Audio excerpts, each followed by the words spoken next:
Dollar yig'ib qo'ygan dollar ishqibozlari diqqat qiling. O'zbekistonda 17-avgust kuni amalda bo'ladigan dollar qiymati e'lon qilindi. Assalomu alaykum. Tezkor hamda muhim yangiliklarni o'tkazib yubormaslik uchun like hamda podpisatsiya tugmachalarini bosib qoldirishni unutmang.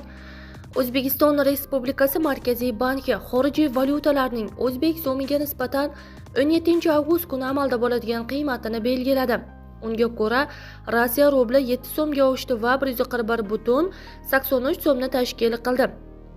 Yevro kursi 15,82 so'mga pasayib, 13,753,34 so'm etib belgilandi. Dollarning rasmiy kursi 46,71 so'mga tushdi va 11,891,18 so'mni tashkil qildi. Xitoy yuani 6,46 so'mga arzonlab 1763,93 so'm etib belgilandi. Oltinning 1 grammi uchun narx esa 1000 so'mga tushdi va 1,827,700 so'mni tashkil qildi deyilgan xabarda.